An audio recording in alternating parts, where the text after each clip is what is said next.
You get closer if you shoot than if you never aimed at it. It's so many fake crews, don't know how to pay dues. Battering bruise, you snooze, you lose. Know the path you choose, the map, the tools, gather the clues. You find the Jews, life ain't right without sadness and blues. Madness and bruise, brains splattered on the news. Kids gathered over shoes, RIPs on tattoos. I'm going nuts like cashews, trying to make the mass move in this land with cash rule. I work a 9 to 5 cause I have to. I still unmask you, dirty rascals. For one gold nugget, bucket, thugging with slugs and handguns, ready to hold the world ransom. Just for the ways, the means, the cash, the cream, the assets, the responsibility, the currency, the capital. Yo, it's turning my dog. Animals, brothers is murder. Death is the verdict. The serpent lurking with a glass, waiting for one's thirsting. Worship in return for eternal life. Camouflage behind a glass pipe and fast life. Contemplating your last night. Casting 50 bad sight. In this present time, I use my rhyme as a 7 sign. Can't be held down. These snakes that have you spellbound. Millions that fell down. Who live for us to be well round? It's hard to tell now. My people's up in jail waiting on bail now. Now, yo. Her name was Daphne, so wait, don't effing me. The way that she lived, prepared for tragedy. Packing me 4-5, living for the past, let's survive. She's screaming on the shoulders, 2 demons. Take their cream and leave them steaming. Pockets gleaming, she take a life without thinking. Not seeing the 5-0 up in the Lincoln. Bacardi lemon, that's what she drinking. They jumped out the car, started sneaking. But without blinking, she put her heat and got to sinking. Green, officer cool, caught her with put him on to the chest. Nevertheless, she got him back in the head. Then out on channel 8, 2 officers was dead. To the hospital she sped with her sugar daddy friend. Didn't know he was a vet, and his real name was Ted. Instead, he took her to the docks, stuck her for rocks, and left her shot on the spot. I guess you could say she got what she got. All I see around me is imaginary thugs about to catch the slugs. Hugs for acting. Phony roll, I checked up on your past. Your homie told about the after school altercations.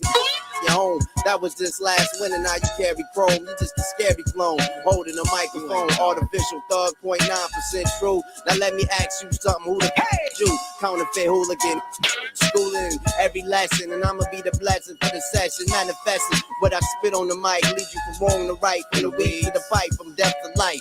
Forgive and forget, live and regret, hit or get hit. Giving you get, you get closer if you shoot than if you never aimed at it. Why? You get closer if you shoot than if you never aimed at it. Forgive and forget, live or regret, hit or get hit. Giving you get, you get closer if you shoot than if you never aimed at it. Yo. Closer than you shoot than if you never aimed at it. Yeah. Nappy head. Every man has a lesson to teach, message to reach. Aim for the sky, aim for this head. Yeah. If you never aimed at it. Every man has a lesson to teach, message to reach. Your brain. Yeah. Every man has a message to teach, message to reach. Before they 6 feet, better reach your peaks before they 6 feet. Give or forget, live or regret, hit or get hit. Giving you get closer if you shoot it and you never aimed at it. Well, welcome everybody to another episode of Film School, the podcast. And you guys were just listening to Nappy Head Assassins. I'm hoping I got that right. But just to make sure that I fact check myself, we have our filmmaker of the week on our stream, actually of our life. What's up, McCoy? How are you, sir? Good to see you this week. What's good? How you doing, Brenda Brown? Oh, I am doing amazing. I love the video. I love it. Y'all was doing it. Y'all was like, oh, y'all was living y'all best life.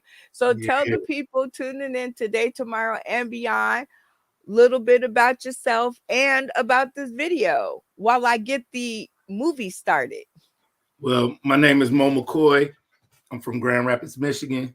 That's why the hat say run 616. That I'm from Grand Rapids, Michigan, and that was my first actual video ever that I filmed and edited. And the record company said they needed a music video and a TV commercial, and we was trying to keep the budget down, so I learned how to do it, and that was my first crack at music video. And I filmed. Okay. I tried to capture everything we was doing. I think you did a marvelous job. Like that was dope. It reminded me all of the 80s, boy rap band. I can see y'all touring the international. So what was the name of the band or the rap group? Nappy Head Assassins. That's when it started, huh? On that video? Yeah, that was our very first video, on our very first album. Okay. Well, welcome and thank you so much for stopping in and sharing your works with us. Tell us a little bit about what we are going to be viewing tonight. Well, I'm excited because we did a documentary when I was in town. Actually, I was traveling all over the place, but I had my iPhone and I didn't have my camera with me, and I just whipped out the iPhone and said, I got to make a documentary and tell about my brothers. That we did a great thing. The Nappy Head Assassins. We had an album, a record deal. We was on the radio. We was doing shows. We had a tour bus. We was going crazy, We was young. Okay. We was young, wild, and free. But we almost got signed with Wu-Tang. We opened up for Wu-Tang, and then afterwards, we were talking to Method Man and Inspector Deck. And Method Man was just trying to give us some game, about real estate and stuff like that. But he really liked us, and he said for us to meet him at the Radisson Hotel the next day, and and we were in high school, so we had to skip to get there.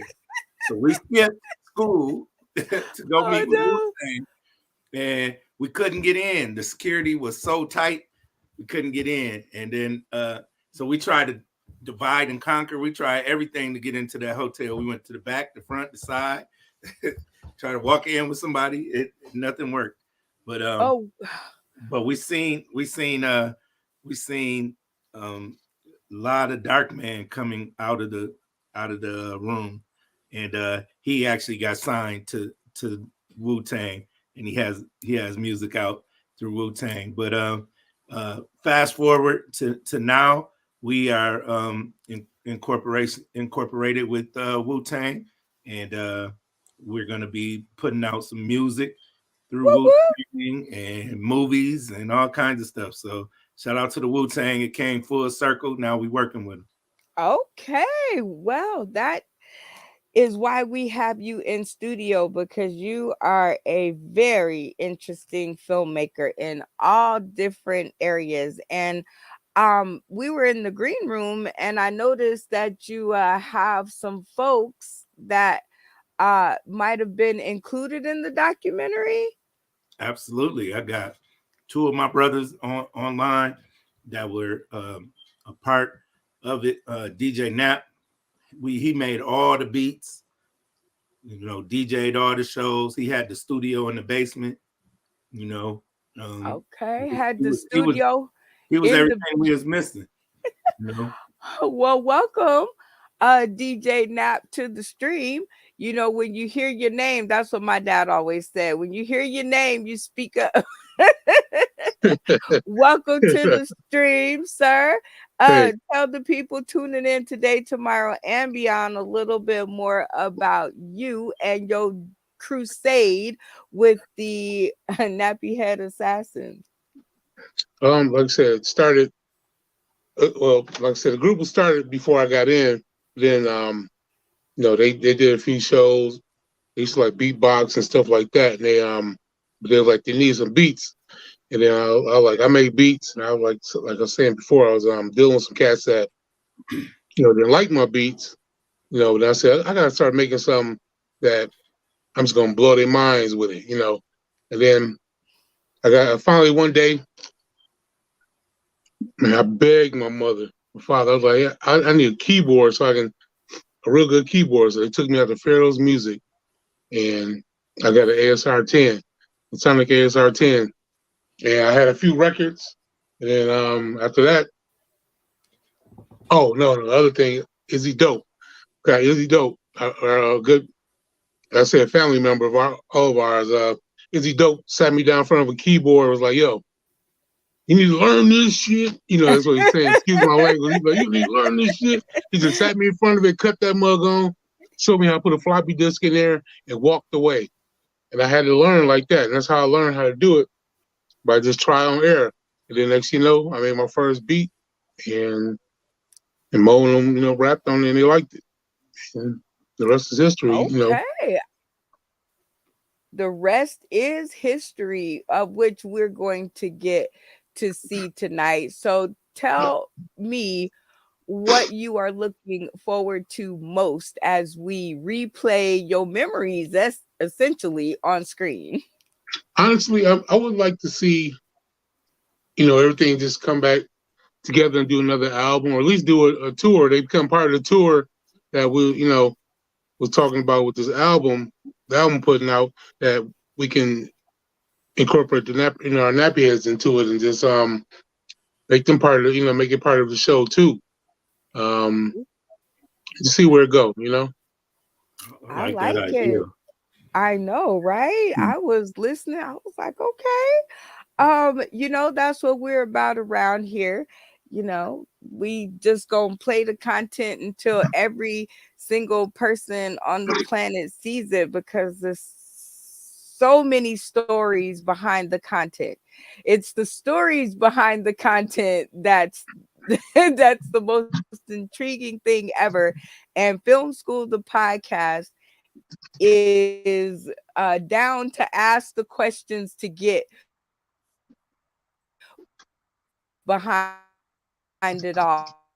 Mo, now I know you said you had another person in this. That's mine or his, but I'm gonna just take. Okay, are we back? We're back. Yeah, Okay. yeah. I don't know if it's mine or I yours. also, You good? Okay. You had another person in the studio.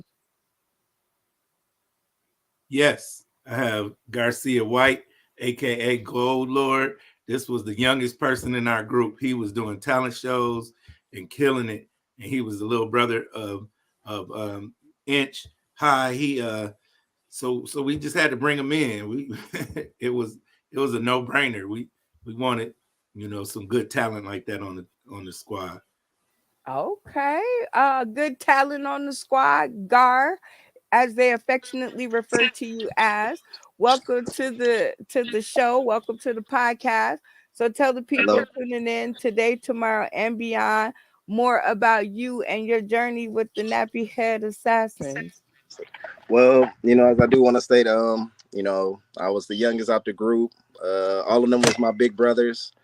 It was like a different foundation that was this started up. You know what I mean? I always look, you know, I know bro had brought up like the Wu-Tang, but I looked at us like we is like another Wu-Tang or a different little crew that's out the Specters or whatever. And, you know, I got off into rap from my brother Keith, aka Jacques King of the group. Looking up to all of these guys, it was a different platform for me, just seeing something different. So it was like a whole nother little essence. So like, you know, wherever my brothers went, I wanted to go, even though I couldn't probably like make everything, you know what I'm saying? Because I was the youngest, but it was just like an inspiration core to where I learned about music, the different culture during that time, different things of that nature. But it was a growing success for me because it gave me a more learning passion of how to rhyme, how to, you know what I'm saying, do freestyles, different things of that nature. So it was an exploring situation, I would say, though. Something different, you know what I'm saying? Something to manifest upon. So I take my hat off to all of them guys, you know what I mean? Real MCs of time before, I would say, you know what I mean? Yeah. Absolutely. That's what it is all about. Each one, reach one, teach one. And Mo, it seems like you have been reaching and teaching for a little while now. So how long um, have you been in the filmmaking game? Well, when I was in the Nappy Heads, that's when I tapped into the actual film game too, because I made the first video as we seen, and I made our first commercial. Then after that, people wanted me to make their music videos. I made a music video for everybody in every hood in my city. Every hood. I went to the north side, south side, west side, southeast, we everywhere. Whoever wanted the music video, free. You know what I mean? So I Wow. just wanted Okay. to practice.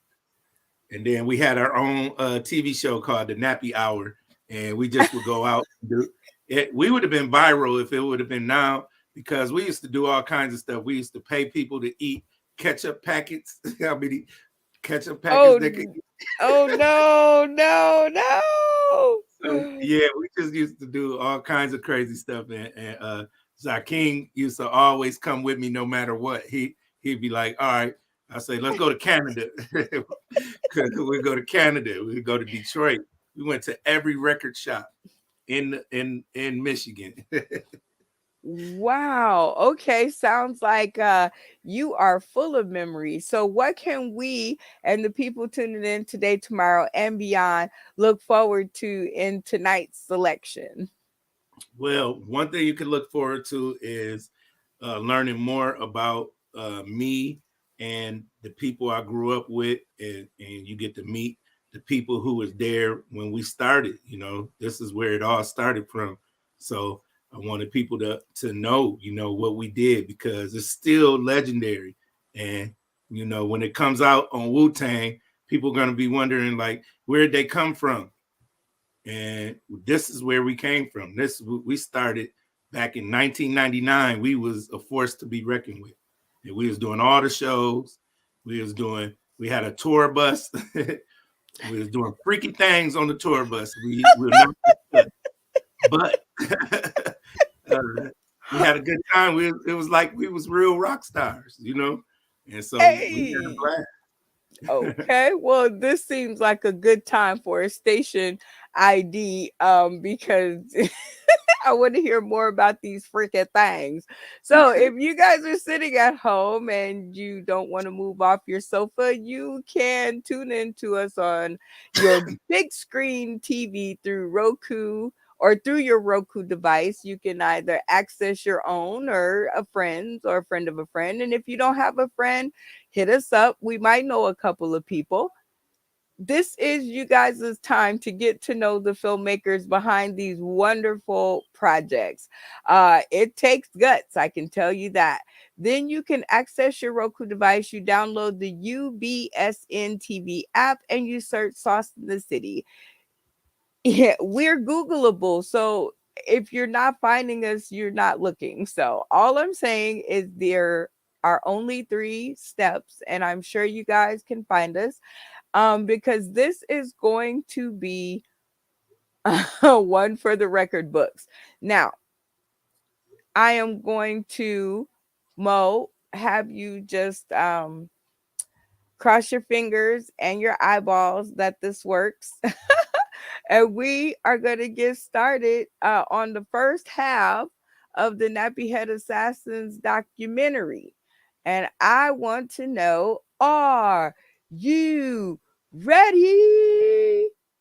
I'm ready like Freddie eating spaghetti. Now watch it be like, wah, wah, wah. All right. Here we go. I think this guy's really Good. He's got proof. He's got it all on tape. Man, this is great. It's the most dangerous and brilliant. Yo, pass that Dutch, baby.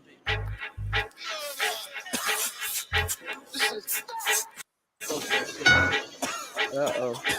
Man, chilling with the Nappy Head Assassins over here on the coop. Huh? You did? What you remember about the Nappy Head? Oh man, everything, man. Y'all was cold work, man. Word up. Cold work. I need me a CD too. Alright, let's start this shit. Fuck it. You know, if you don't know, I'm Sid Swift, aka the Beast, aka the General, aka Sidney Frazier, and you know, we're gonna drop some jewels on like the greatest group that ever or never or possibly could have been and really was in the hearts of the Nappy Head Assassins. This is Demetrius Monroe, aka Kaz. Somebody say Cosmic Commander from back in the day. Yeah, chilling downtown. Dan Keith, Shield White, my rap name. I went by the rap name. They call me Inch. Yeah, they call me Inch. So what's up to the camera, dude? They call me Inch. Justin is my Rip was my rap name. Rip. Some people call me Rip. Some people call me Diddy. Like different names. My name is Mo McCoy. I was also known as Mo Money, the Nappy Assassins. And then I switched my name to Mo Money McCoy for branding reasons. Well, you know what I'm saying, freedom of speech, but AKA known for a long time was Deja, AKA Mandini. Back in our day, we had a lot of AKAs. Also Kidnap, you know what I mean? So, around the way, not here for life. All right, originally, how they say, I'm the youngest of the group. I go by how they say up on the poster. I was Gold Lord right there. You know what I'm saying? The youngest. These are my brothers, all my vets that I grew up behind right here. We originally over here up on the coop. This is where everything started. You know what I'm saying? I'm Lil Gar. We started from the Brooks, how they say, all the way back to 999, baby. You know what I'm saying? NHA. Yeah. DJ Nap. Let me go back to government. Franklin Kendrick, a.k.a. DJ Nap. I guess what first thing I think about is how it started, right? People don't know, you know, before Nappy Assassins, you know, it goes back to the five-man crew, you know. And there was two events I remember as a kid that really sparked the fire. Sparked just wanting to be an MC, you know. Just me growing up, hip hop was always in the house, you know. It was like moms played everything. Mom's was no longer here. She was the type, she didn't want to hear nothing old, you know. She was like, nah, I don't want to hear no old shit. Play me some new shit. What's going on today? So from everything from LL to NWA to Big Daddy Kane to Rakim, I got from tapes my mom played in her Grand Am, you know. And it's crazy when I think about it. You know, mom's, she would say the words, but she knew I was saying the words. You know, my first ass whooping was because of LL Cool J. You know, I ain't met a motherfucker who could do it. I caught it right there in the front seat. You know, I say all that to say, you know, that was my first experience with hip hop. Okay, it started in my sister's bedroom. My sister used to listen to a lot of music, and mother used to get mad at her for playing it loud. And so I used to go and chill with my sister Jeanette. Shout out Jeanette Monroe. I used to chill with her, and she was like, Michi, you know, the best way that you can express yourself is through music. And I said, what you mean by that, sis? What you mean express yourself? She said, all that anger, hurt, frustration, you can let it out on paper. You know what I mean? If a girl hurts you or whatever, you can talk about it on paper. You can tell stories. So I take it to the beginning, and my man Kaz, you know, he started it for me. But if I'm gonna be truthful, that really come from his sister. Practicing how to write, and I came up with a song called Woman Thing. And the song was about how a woman be tripping, you know what I'm saying, and be on they shit when they deal with a man.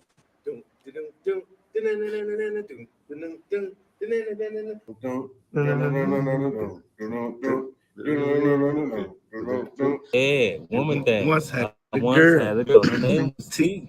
I bought it every day. I could see. The one little problem, she didn't like sports. She liked chains and cars and things of that sort. I tried to buy a Bulls warm-up suit. She said, I hate basketball, but Michael Jordan's cute. You know, it was just expressing yourself and how women react to men on certain things and don't understand men and that, this, that, and the other. And I remember I was blown away as he spit it because he did it with conviction. I mean, we was kids, but he did it like he was a star already, and just the competitive nature in me. I'm thinking the whole time, like, man, this motherfucker, he done did something I ain't did yet. That's what I'm thinking, like, man, this shit fresh. Like, I can do that. I can really do that. So that's how really it started, man. I went to the crib that night. I was just amazed. I was like, he playing the drums and rapping. I was like, I gotta do this. So we signed up for the next one, and we all did the song together. So we had a song. Everybody perfected their verses. Everybody, we get to the point, and Kaz and Rip, they play drums. So they put their drum sets together. My favorite thing in music was I started out playing the drums. It was me and Rip.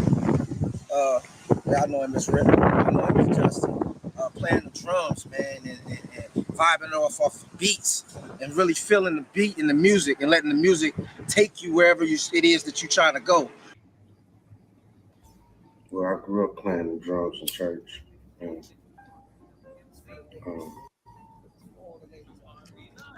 I played them for many years.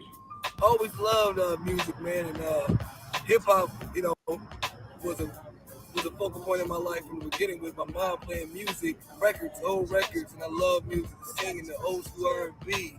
And then I came across a guy named McCoy. About second grade, we went to elementary school together, and we started a group called Thunder and Lightning. You know what I mean? We also had a cat named Jamie Banks. He was our beatboxer. So that's how we first started, going to school every day, coming up with another line. You know what I mean? You know, that old school type of flavor too. You know, that one syllable.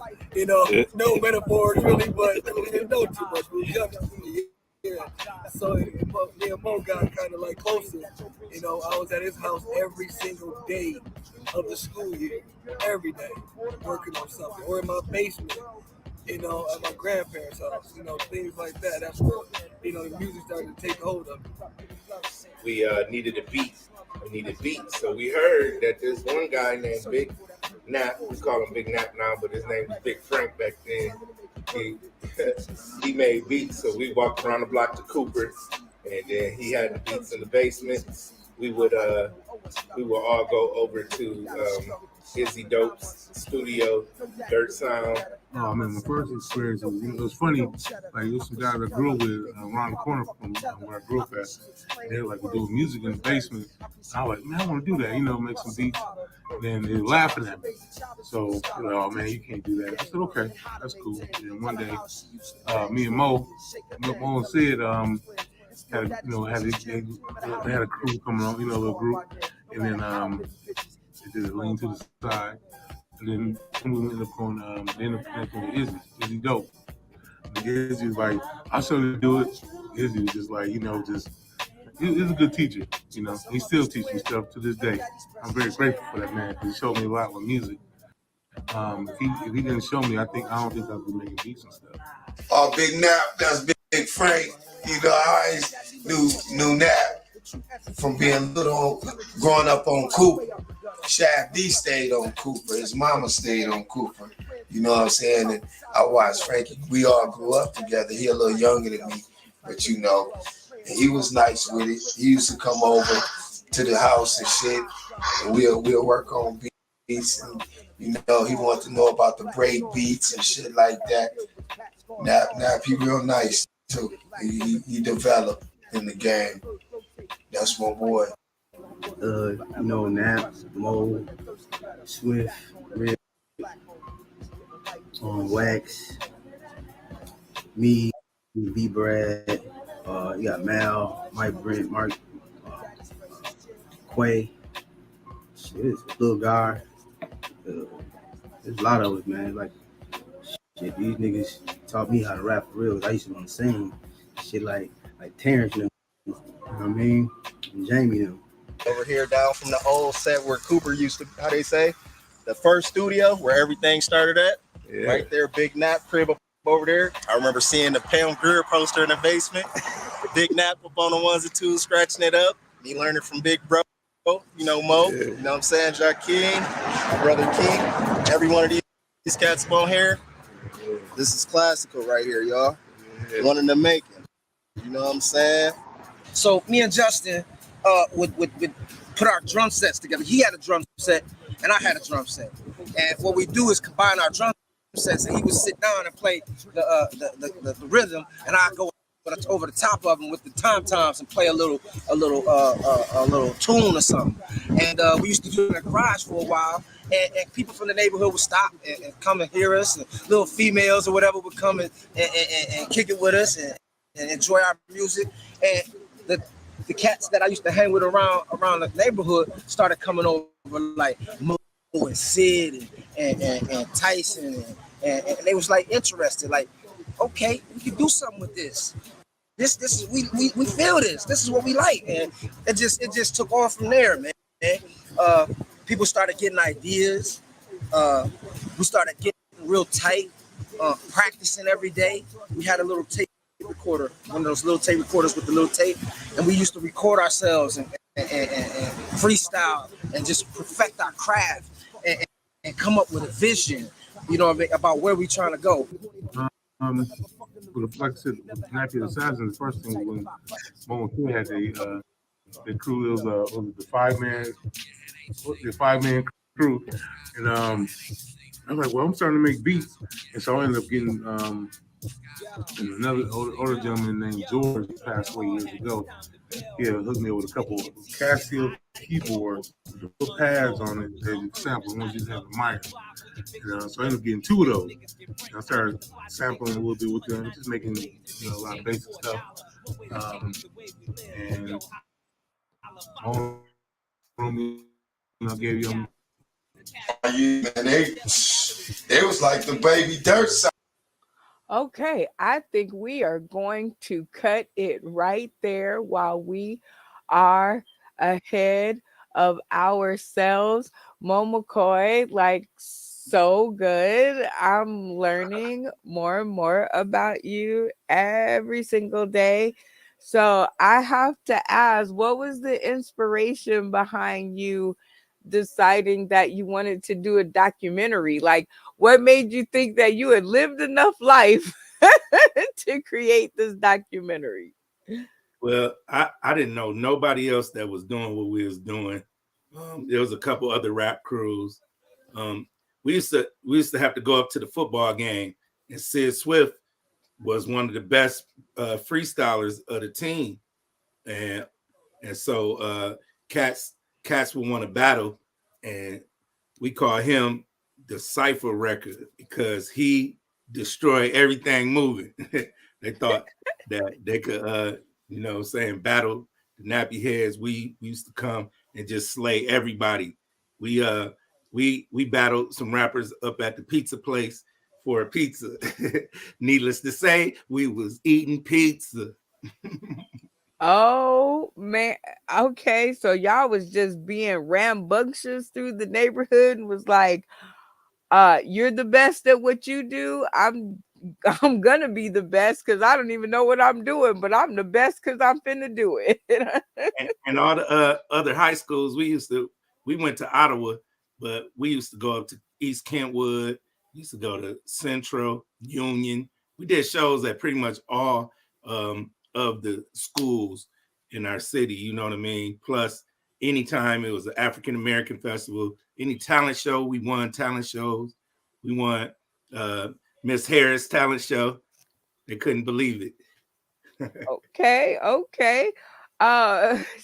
This, I'm just saying, for you to be such a young age and just pick up editing and producing and casting, because you cast the whole thing, you must have. Yeah, I just casted my crew. Okay, you just picked up a camera. Yeah. All right, so who was the first to sign on?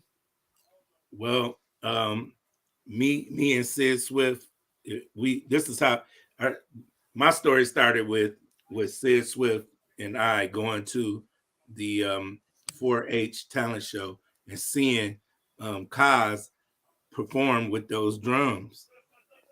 That was the moment of inspiration, and it was us three. Oh, wait a minute. Okay, he dropped out. I think his phone. Okay, I think something happened to his phone. Okay, so y'all just seen him at the talent show and was like, we have to have you on the team. You got to be there. Yep. Okay, I'm thinking it now. actually, DJ Nap, we interrupted it, or I'm sorry, YouTube interrupted it right during You know your. what? I can't hear you. Like it's real low. Okay. I'm sorry. At first I could hear you. I can't hear you anymore. Oh, It's okay. not going through my headphones either. It's just Okay, so he's gonna have to fix that. He'll have to go out and come back in.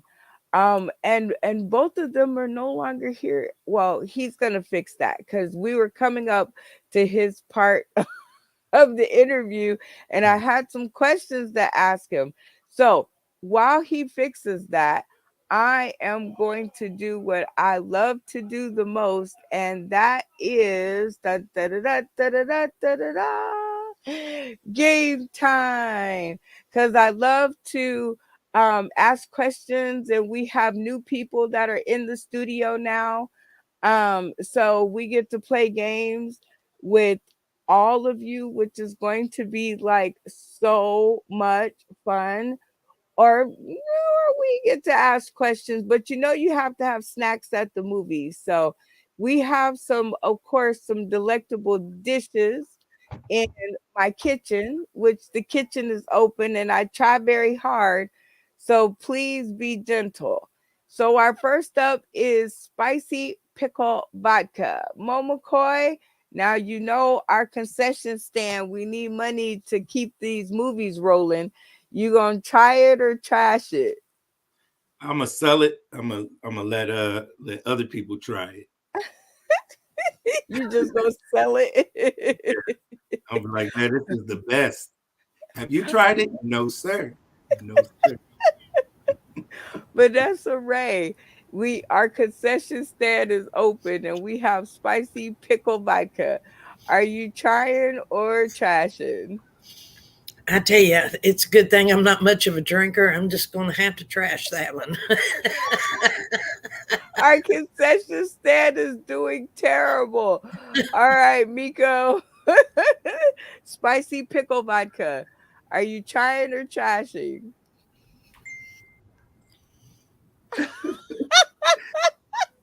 Turn your mic on. Free Turn your your mic on. mic, and your voice will follow. You damn sure right. You damn sure right. So, like I said, since I make alcohol infused ice creams and popsicles, Ooh. that will be a try. Because they already trying to get me to do a deal jalapeno one and a pickle one already. Oh. Which they don't know I already got a pickle one, but not the jalapeno one. So that is a try. Man, I cannot wait for breakfast at Brenda's in your area. Because all of that sounded good. All right, DJ Nap, let's see if we can get your mic on. Naturally flavored. It's naturally flavored too. Okay, DJ Nap. Yes, no? Nope, not yet. All right. Hey, look, we got Trevon in the house. Hey, Trayvon. Hey, Mr. Collins. Trayvon. Hello. Unfortunately for him, yeah, you have to have headphones, I think, with your cell phone. Darlene is in the house. What's going on, Darlene? Our concession stand is open and we have pickle vodka. Are you gonna try it or trash it?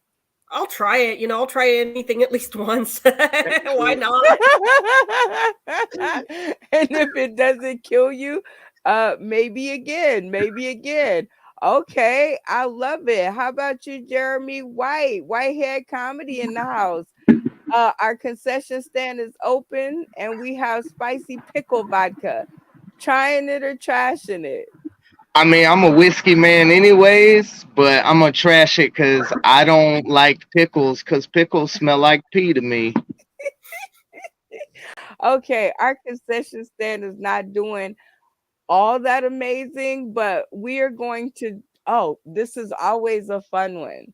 Lightly buttered toast, eggs, and I think those are sausages. Jeremy White, are you trying or trashing? We need money. I mean, I'm gonna throw some sausage links on that buttered toast with some eggs and throw another piece on the other side, and we got us a breakfast Sammy. I'm good to go. Hey, Darlene, what about you? We need some money to keep our movies open. So are you trying or trashing? No, I'm trying it. I love all that. Sausage, eggs, toast. I'm there. That's Right my on. that's my breakfast staple right there. Is that Moe's? Is that Moe's cuisine right there? It might be, but I don't want to bias the kitchen. All right, Miko, are you trying or trashing? Well, first round, I'm adding some more butter on that toast.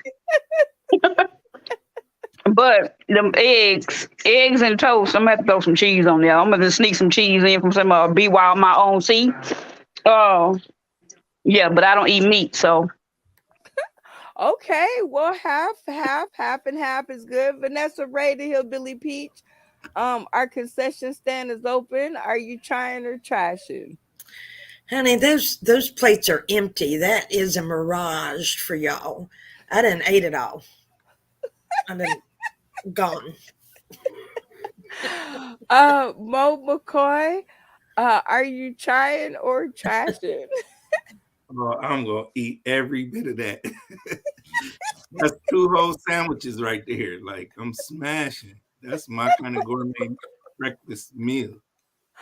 um, and reminiscent of what we'll have going on and catered meals at breakfast at Brenda's. It's going to be perfect. And so thank you for your photo of your breakfast, because I did indeed snag this one from your page, because I was like, let me see. I have to have something to make money. So your cooking has got us some money for our concession stand. You know, breakfast sales, breakfast. And I got that was good. I actually ate all that. You ate all of it? No, well, it got all 8. Everybody ate it up. All But I okay. got my fair Everybody share has some. for cooking. Okay. So we actually, all your friends, Sid, tell me his name. Sid Swift. Sid Swift was on the stream and then something happened. So while you tried to work and get them back, I am going to try to see if I can play the second half of the documentary. Sound fair? That sounds good to me. I forgot about all this stuff. So I'm like, this is great. Oh yeah, we did that. You was like ready to play another game. You was like, wait a minute, we got to stop playing the games. Well, yeah, we got to see what happens on the documentary. We got to see what happens next. It was getting all good, and then YouTube did their thing, which they normally do. But it was all good. Because we got a chance to get in some laughs and earn some money at our concession stand. Absolutely. All right. So we were at DJ Nap. He was about to give his part of the interview. So I'm hoping by the time that we are finished up that they will all have returned. And thank you for playing our game and leading the game. It was like super fun. I always love playing the games. I love your That's game. why I never get nothing done, because I'm always trying to play the games. I want to play the games. Okay, Yeah, so I like playing. I like playing. So that's something my school taught me. They say you got to play, McCoy. You got to play. I was like, okay, I'm gonna start playing. Then I met Brenda Brown, and she playing. I love it. Games. Questions. One of those I little tape gotta get recorders to with a know little tape, y'all. and we used to record ourselves. Black. All right, here we go. And just perfect our craft and come up with a vision, you know what I mean, about where we're trying to go. With like I said, with Nappy Assassin, the first thing when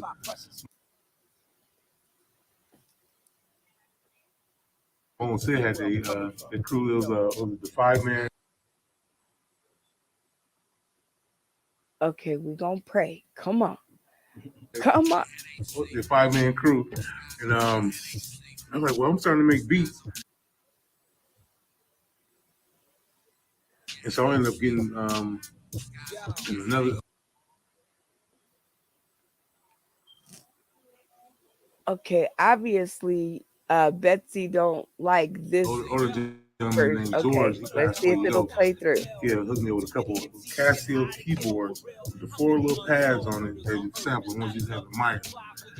So I ended up getting 2 of those. I started sampling a little bit with them, just making a lot of basic stuff. And all of them, gave them a beat, and the rest is history. Oh yeah, man, they was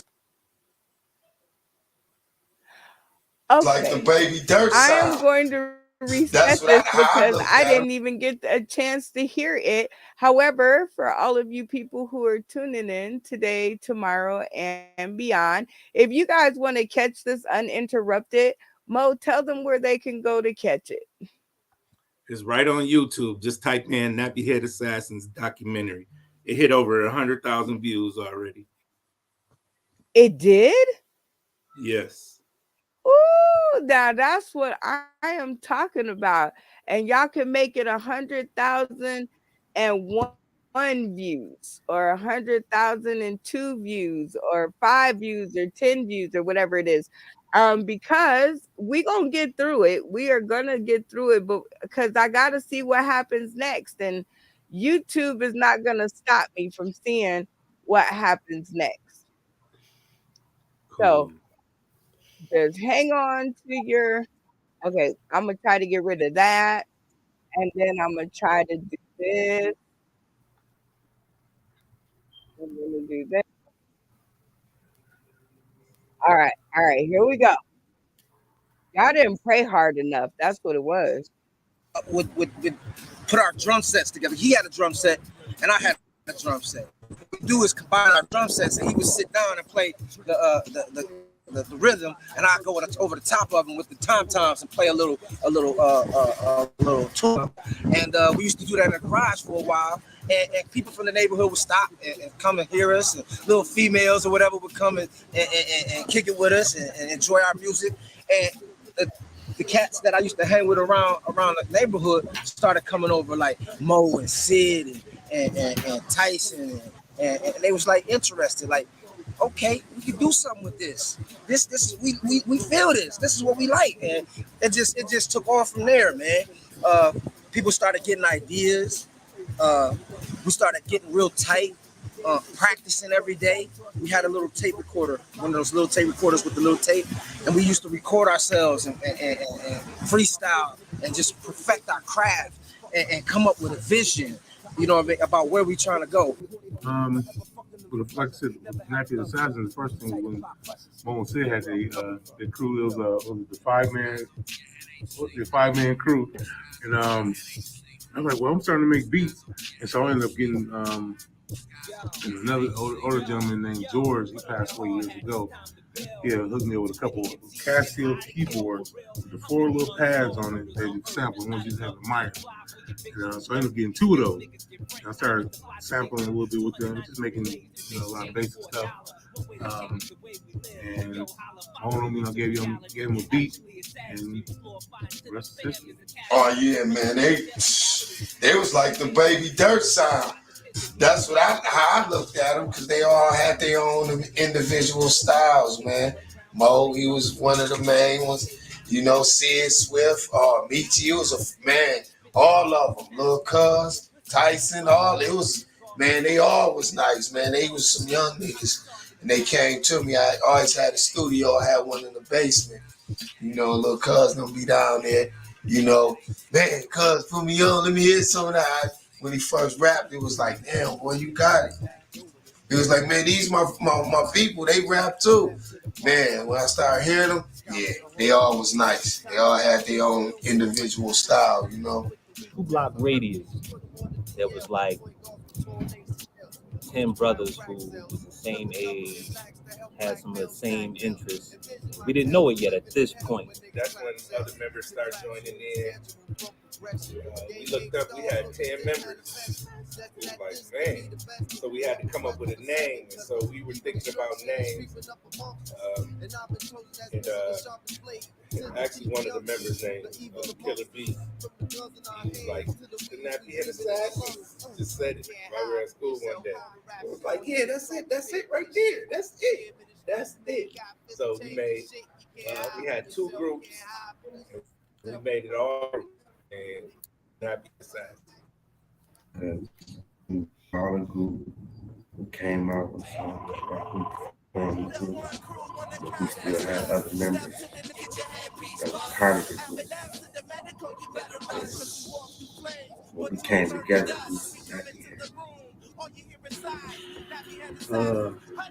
man, music itself, period. I mean, but I got into lyrics. We fell in love with the New York shit, so like we emulated them niggas. I did. I mean, I can't speak for nobody else, but anybody with lyrics. That's what, you know what I mean? That's what got me. Funny Nappy, his story. We did a show at DC downtown at community college, and it was just like 4 of us that used to smoke and drink. You know what I mean? Like hippies and shit. So we fucked around, got that shit spent for like $300-400. 4 motherfuckers done it to kill ourselves. And we cracking the bottles and shit. Police pull right up on us, man. And I pull up like they was watching us. Put a flashlight on us. They just pull all this shit out, dump all the weed out. We had a backup plan. My nigga Deja. It wasn't that much, but shit, like we broke bread. We still got right. One night we just rocking. We going.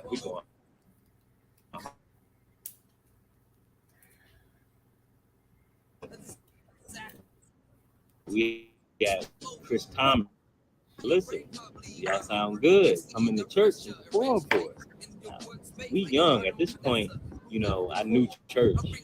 At no point did I think we expected something from church. It's like you heard us just talking about women. You know, that's what we was talking about. So we didn't think nothing of it. We went to perform and we killed it. They was jumping around, and but when I think about it, like we had the church folks, we talked about how women ain't shit really, man.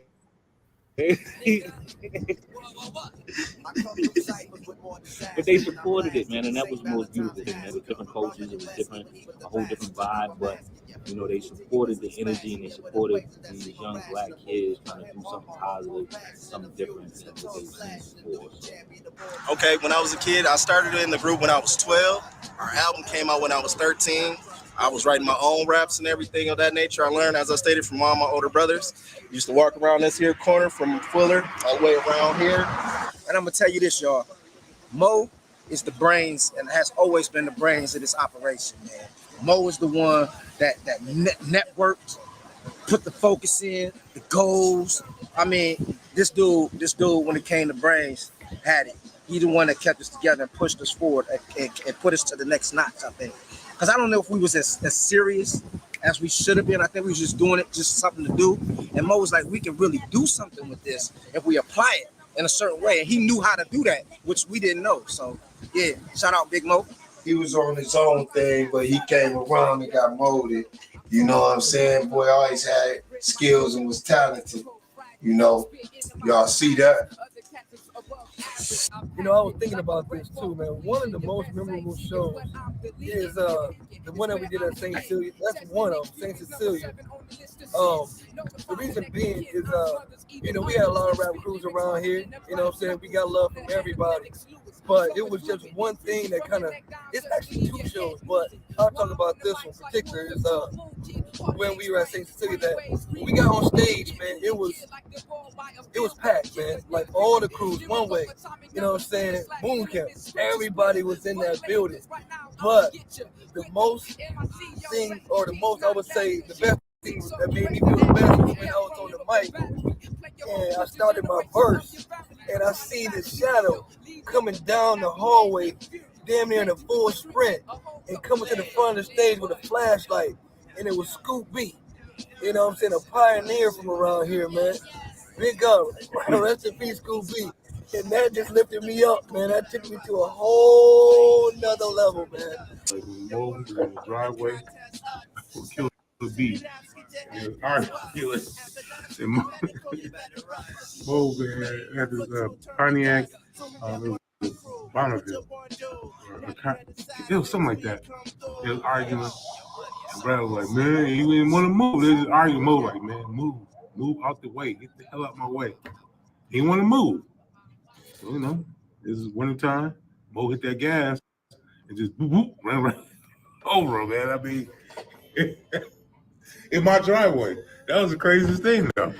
I got my man Mo Money, who I first met on some, you know, Debo shit. He was like Debo in the neighborhood, you know, so we met like that. But then it come out, he got rhymes too. He got where it's like, hey, hell yeah. Big Nat beat my ass all the way in his house, my house. I came out with the broom on him. That's family, man. Then, you know, I ain't gonna say no names, but a lot of them niggas used to fight each other, smack the shit out of each other like motherfucking Three Stooges and shit. But, you know what I'm saying? We fight. The next day we'd be playing and shit. We no guns and shit, but nigga, we'll get on your ass. We supposed to catch the bus, you know, every day. We did long walks. We're not supposed to talk to the kids. And so, Mo and I just walked home that day because we thought we were grown kids.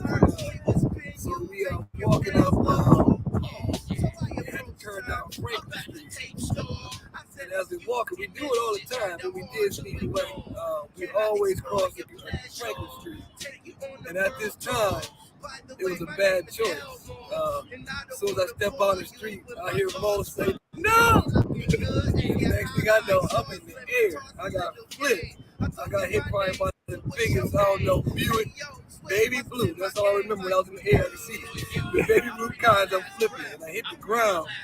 And I was out for a little bit. And I remember, Mo told me a story later on that I was more worried about my pants than anything. Because they started to cut my pants. They had no reason to cut my pants. They were pants. And I love those pants. And Mo, you know, being the guy that he is, he ran and got help, you know, to the nearest person he could. And, but yeah, that's what, it's not funny, but it's a story that, you know, I knew that was going to be my brother for life after that. You know, when he really got help from me. And he tried to stop me, but it was just a situation I couldn't control. So God saved me. I wasn't hurt. The only thing I was hurt was my heart because of my damn pants. Don't watch. Don't watch. I did not ever came across that. I don't even see none of my brothers even beefed out up over anything. Me personally, you know what I'm saying? I've never seen that go up on. I remember one with Tyson. With Deja, was in baseball. Always come down there and just go. I had a freezer down there in the refrigerator. They just go up in there and just take whatever we have. Any snacks or drinks somebody have, you just take it and just drink and eat it. Don't even say nothing like, hey, can I have some of this or whatever. So I remember apple juice bottle. Ended up getting some human liquids in there. I just came down there, took it out of the freezer, and drank it. That was funny, man. Oh, we used to fight all the time. Me, oh yeah. Tory used to be with that. Y'all know Tory Carter. Shout out Tory Carter. Man, I love you, dude. Can't wait to get back out here and do your thing, man. Yeah, Tory was with us back then, singing and helping us with staying focused, learning how to put R&B in the mix with rap. And well, him and Sid call themselves jumping me one time. I said, oh, him and Sid jumped me in the backyard with Tory went and grabbed a wiffle ball bat. Sid did his thing. Sid Swift, shout out Sid Swift. Yeah, that's what I remember, man. That's the fight I already got it.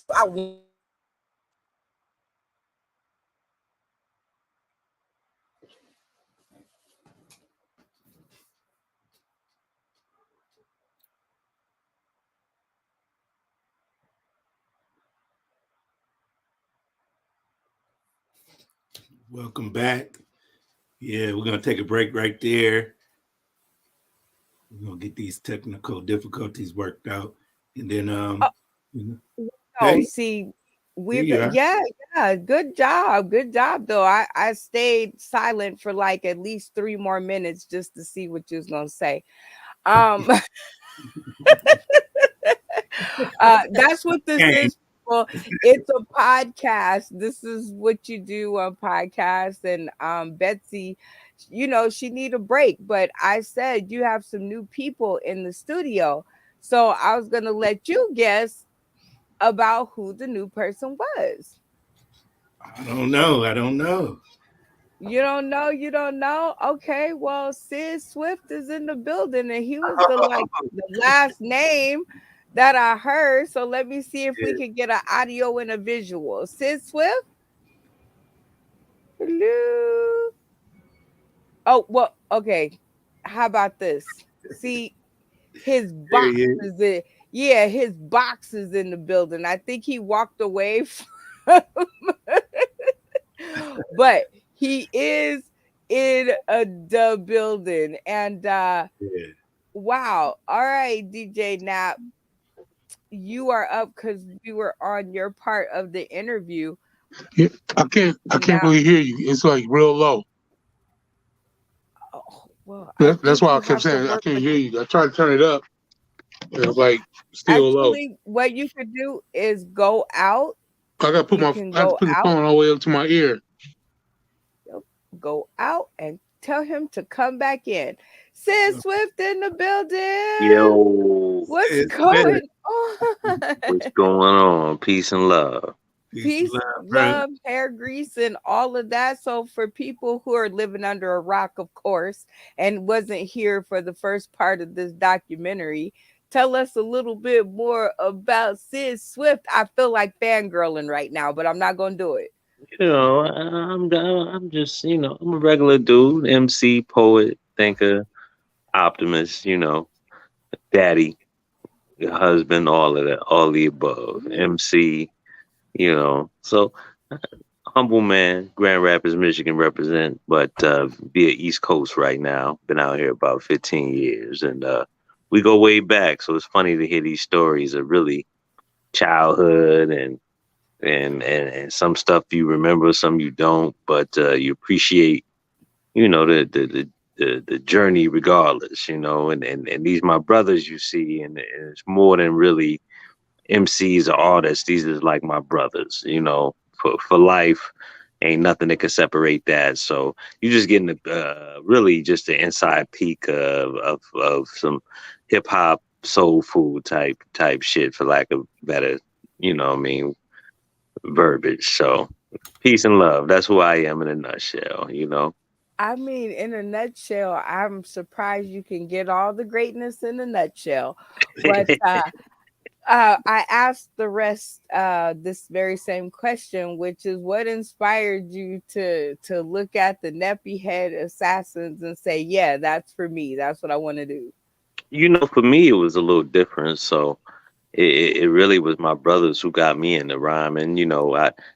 As a kid, everybody from school, you do poetry and things like that. And then hip hop kind of transforms how you think about it. But I didn't think I could do it until I heard my brothers do it. And then it became really competitive at that point. I could do that better than you. And then it was that every day.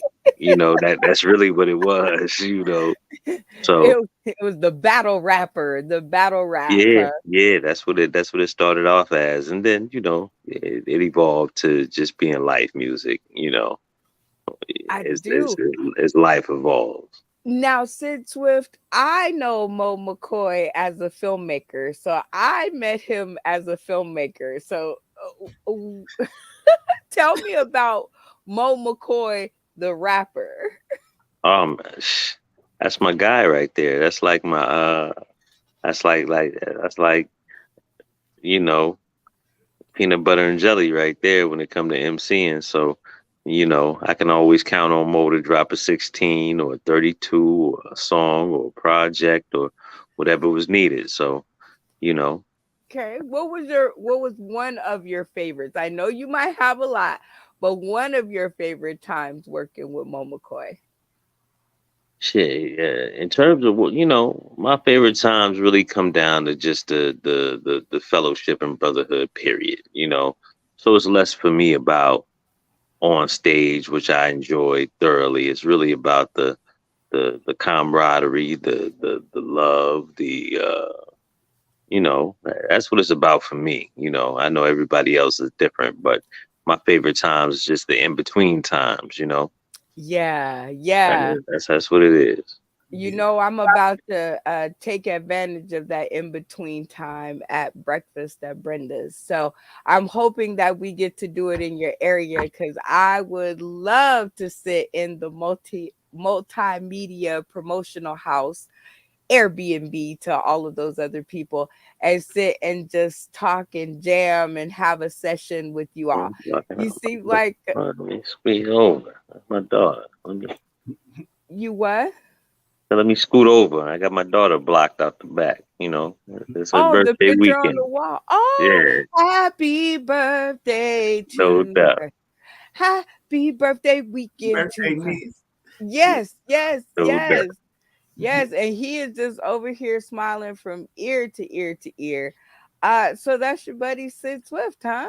Yeah. So I travel a lot. So every time I hit the East Coast, we connect. We definitely connect. So we actually did a song on DJ Knapp's new Grady album together, while I was in town last time. So, that's my brother for life. Ooh, brother for life. Brother for life. And Miko, you get to know the person themselves by the people that they hang around. So I'd like to ask you the same question too. One of your favorite times working with McCoy. Oh, so one of my favorite times working with Mo. So we was in Grand Rapids, and we was working on the Bad Boxer. Oh my God, that was watching Mo in Houston and watching Mo at home. He's that kicked up two different vibes. That kicked up totally two different types of vibes. I felt his mojo when he got home.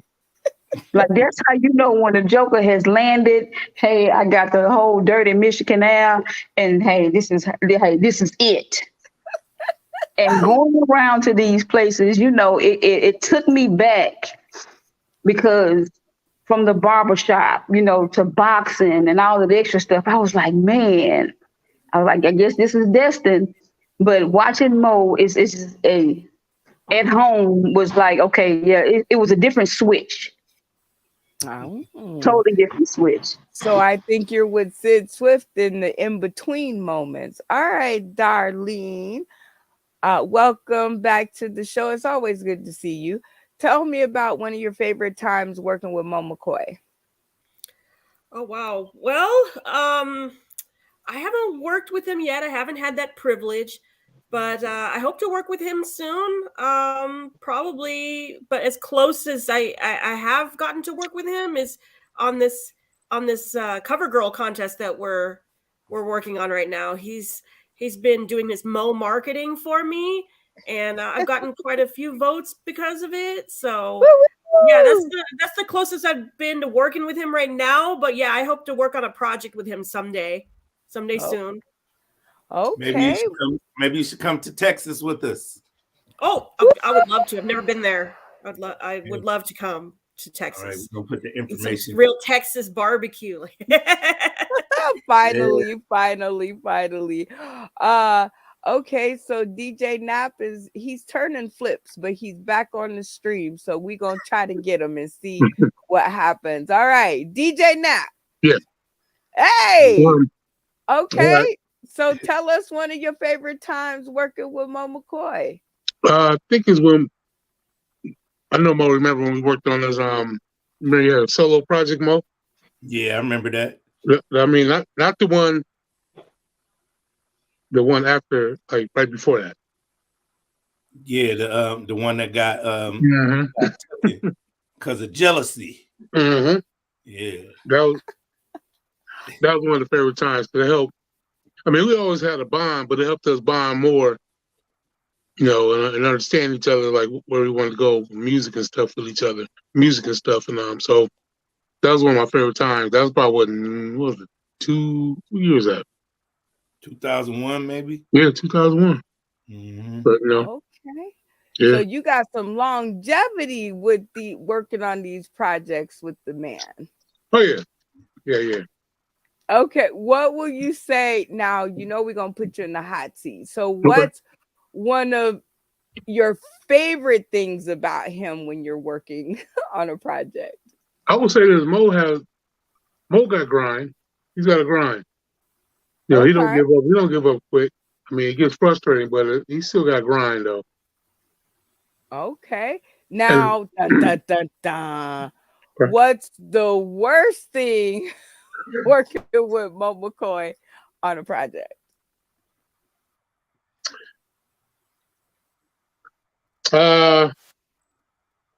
Worst thing, huh? I just completed fifth on that one.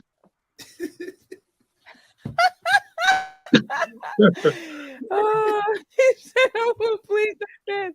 Oh, geez. Completed Are fifth on you that. that bad? Are you I that mean, bad, Mo?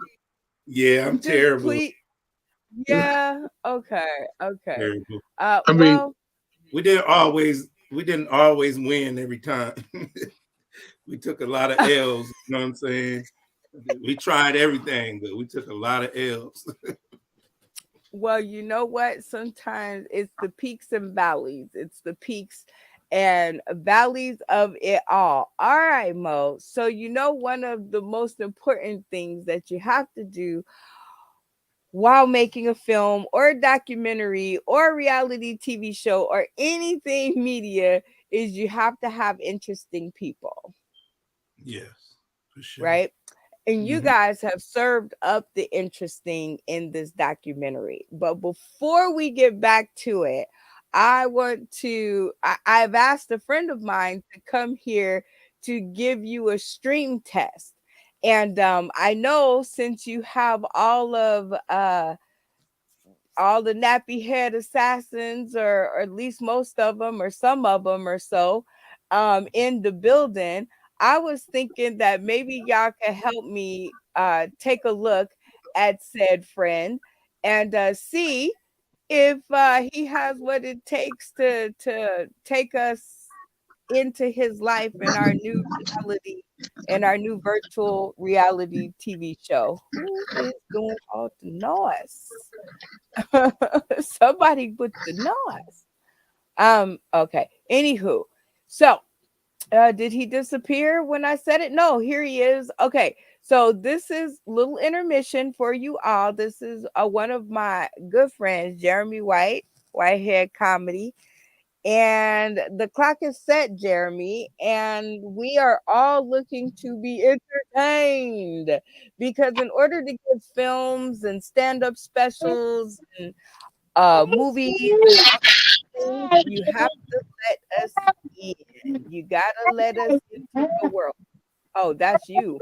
He's also a dad, y'all. So this is reality TV world. The clock is set. 3 minutes. Well, hold, the mic just got back good, and I just started hearing you again. Oh my God. Well, this is your 3-minute monologue to for your stream test for our new virtual reality TV show. Okay, all right, I'm ready. The clock all ready to go? Yes. Oh, okay. Yeah, my name's Jeremy White of Whitehead Comedy. I'm gonna start all the way at the beginning. I'm a man raised by women. My father left when I was young. That's why it's important to me to be a good dad. I'm a father of 3. I've been with my wife for 12 years. I've been climbing cell phone towers for 13, and I'm now the owner operator of my own telecommunications company, while also being a father, a husband, stand-up comedian. I guess I'm still amateur. I've been doing it for about 2 years, but I've done a lot in my 2 years. I've produced a lot of shows. I've opened for international headliners. I'm actually the preferred opener of international headliner Tanya Lee Davis right now. I travel with her all over Florida, soon to be all over the country. I mean, I'm an everyday guy with a pretty interesting life, and I find ways to make it funny. You know, a lot of people say they don't write jokes, they tell stories. That's pretty much what mine is. But I'm also a pretty funny guy, I think. Like I said, my comedy pretty much speaks for itself.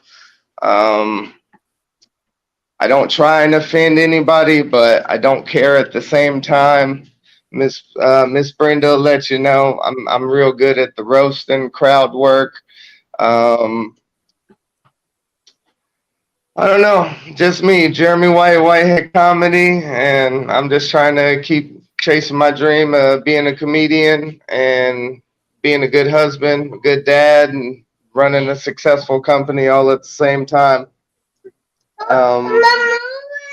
And I'm sitting here with the babies right now, man. Just so y'all know, it ain't no joke. I'm an all-day dad.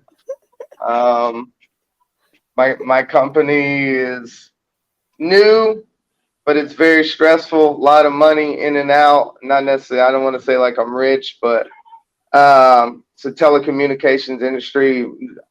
My balls make your calls. I'm the reason your cell phone works. Yeah, I know. And she's telling me to put the phone down, pick her up. But Jeremy White, Whitehead Comedy. It's my youngest daughter, Dila. Hi, Mila.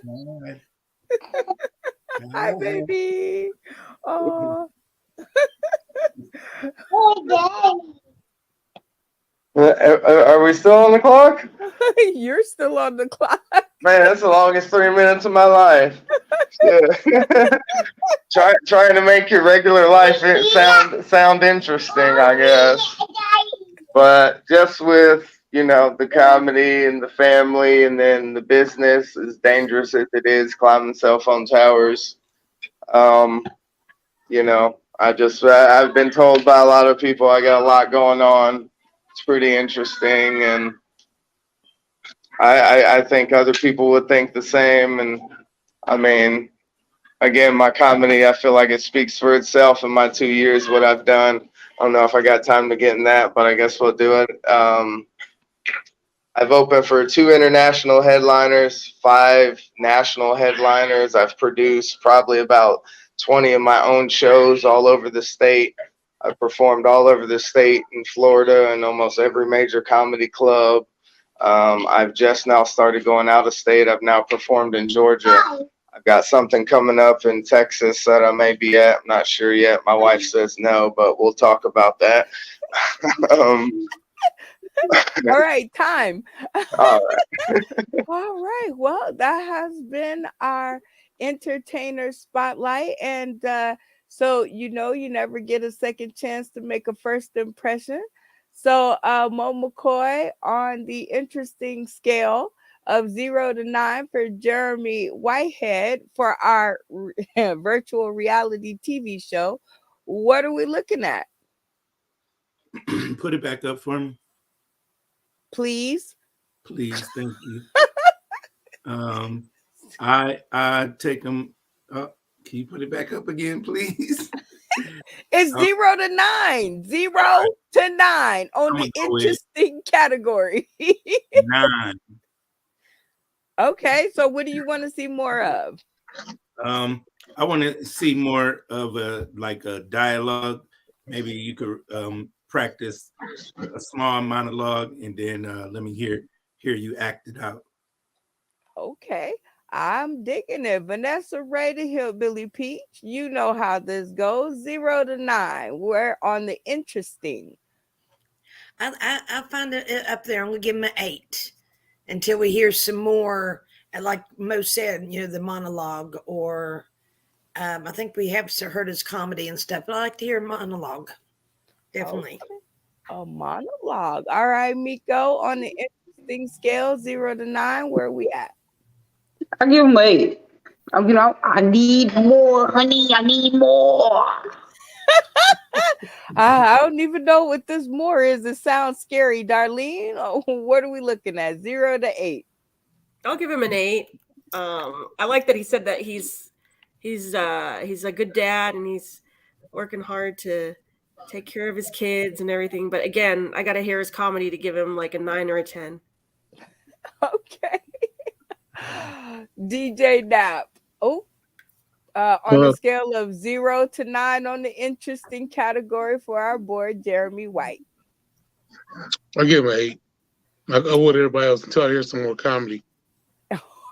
They want more comedy. Okay. Yep. I guess because he real strong and y'all interested. Okay, Sid Swift. 0 to 9 on the interesting for our boy Jeremy White.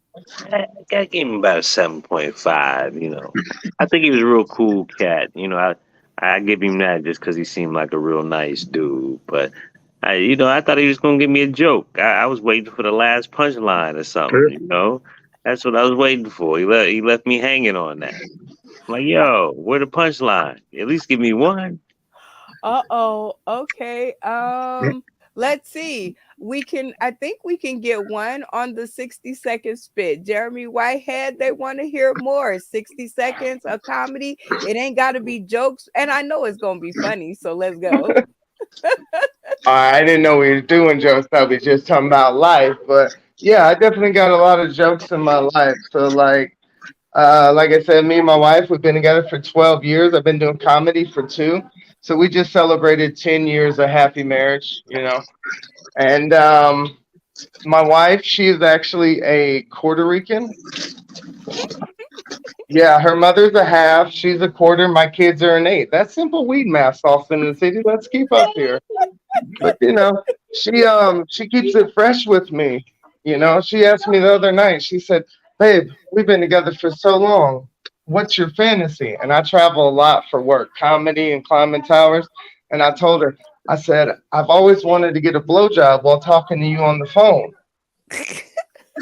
Yeah, my wife didn't get it. I had to leave and call her. 60 seconds. Good drill. All right, Mo McCoy. You've had your entertainment for the moment. I see a smile. So that was entertaining. How was the jokes for you? Yeah, I like the joke. I could really see him in the movie for sure. Hey, Vanessa Ray, what do you think? Mute your Definitely mind. funny. I was trying to get to it. I was trying to fix my drink too, even though it's not Woo's Day Tuesday. Let me get my ass up here. Listen. Oh my God. My head's crooked. Damn it. Okay. Darlene, what did you think about the jokes? Pretty funny. I like a good dirty joke. Solid joke. I love it. Miko, what did you think about the funny? Mute your mic. Love it. You love it? Okay, see, we got that part. How about you, DJ Nap? He gave you some jokes? It's funny. Okay. Sid Swift, you requested jokes. Jokes was given. What'd you think about the jokes? That was real funny. Yeah, that's what I thought he was going to get the first time. I'm with it. All right. Jeremy White, what can people look forward to if you are selected for our virtual reality TV show? I mean, I don't know. I guess more jokes. That's what they want. I definitely got a lot more than a lot of features. I got a lot of time. I just I know I showed up late. I wasn't sure what this was exactly either. I'm glad to hear the positive feedback. But I'm always down. I hear movie talk. I hear all kind. I'm down for all of it. Whatever anybody wants to do, I'm always working. Hey, you hear that, Mo? Yes, sir. Yes, sir. Let's get it. Okay. Well, now that we've had some fun and games, and I think Betsy is back up to standard, we are going to continue with the show. So while I'm getting us back on stream, would you please lead this off with the prayer? Because I think that's what happened the first time. Dear Heavenly Father, we come to you in the digital virtual world that you've created, and we ask that you give us a blessing upon the stream. Can I get an amen, everybody? Amen. Amen. Praise Hey, Jesus. hey, Amen. man. Here we go. Oh, I'm praying. Come on, Betsy. We only got a little more to go. Let's go. And well, him and Sid call themselves jumping me one time. I said, oh, him and Sid jumped me in the backyard with a Toy went and grabbed a wiffle ball bat. Sid did his thing. Sid Swift, shout out Sid Swift. Yeah, that's what I remember, man. That's probably the only fight I ever got into. I won that fight too, Swift and Tory. I whooped y'all ass. Don't forget it. Don't forget it. You know, but then I would never hold a grudge against them, you know, forever. You know, because it would be that argument, fuck you, fuck you, fuck you, fuck you. Guess what? The next day we smoking a bag together. Yeah. You know what I'm saying? So talk about it, hash that shit out. Because back then, like Mo said, we had more faces than a totem pole. And that's what we did. We smoked a lot of grass. I think we was all brotherhood. We was like almost like a second chapter of the Woo. You know what I'm saying? A funny story. I remember we used to go to the studio. I think it was over there on the west side. Big Bro could probably quote me or something like that. Every time I used to get to like a little work, because I mean being the youngest again, y'all, I couldn't chill with the older crew. But one thing I would say, like we was one time over there at the studio, they was like, "Oh, girl, you got to get your little young self to the house. You can't be hanging with the big boys or something like that." But you know what I'm saying? As I want to say, one thing I will say about all my brothers within the Nappy is they always gave me good advice. Just keeping up out of trouble, you know what I'm saying? Making sure that I don't get off into anything dangerous and watching the crowd that I keep. So I want to give a shout out to all my brothers too as well for looking out for me. Make me the man who I am now. I was already in there fucking with my god brother Shaman. That was Big Nap cousin. So, and Tyson them and Sid and Justin them, me and Justin, we family. We all considered family, so I knew him. So, I had to work. I had to come, some lyrics. I had to steal shit from them niggas and feed off, put it in my own thing. So I came in with open arms, and just by me growing up with them, you know what I mean? But I was in there because of my god brother Shaman, R.I.P. to Shaman Figures, B Figures, and School B. You know what I mean? R.I.P. Mo hooks up our tape release party for Nappy Head joint. And we get on it, he gets a bus for us, a tour bus. And we get off the tour bus and we go into the venue or whatever. And I'm drunk as hell. We bought little shots and shit. And we got spray bottles of water. And so when we go on stage, they introduce us, we hype. And my verse is about to pop off. And next thing you know, I slip and fall on my back in the middle of the verse. Like, out of nowhere, everybody laughing and shit. So, I mean, that was probably, to me, the funniest. I was so hyped, man. And that's probably the funniest thing that I remember with the Nappy Head. We always argue. I mean, that's what brothers do. We argue. If it wasn't an argument between people, it ain't real. I'm not saying fighting is a good thing to do, but I mean, it's genuine. We brothers. We don't argue. We'll have disagreements. And to this day, we still argue, but we all still love each other, though. It's not. I'm very grateful for it, man. Like, it was more like my brothers than real brothers. Between Mike sparked the energy, but Mo really was like the Voltron in it. He put like a battery in it, where everybody felt like, yeah, we were gonna do this shit.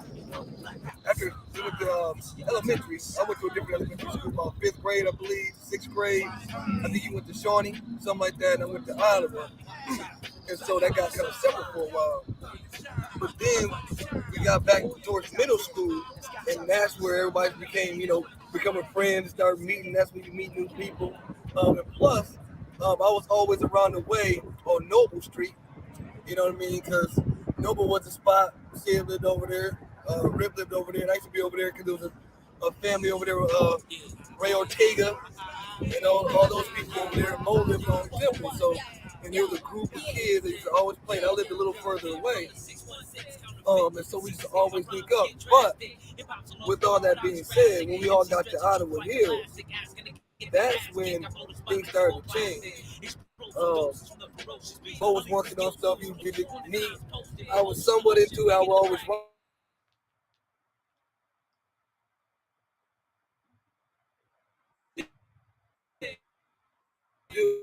You know what I mean? I didn't have really like Mo, Sid, and Brad, Killer B.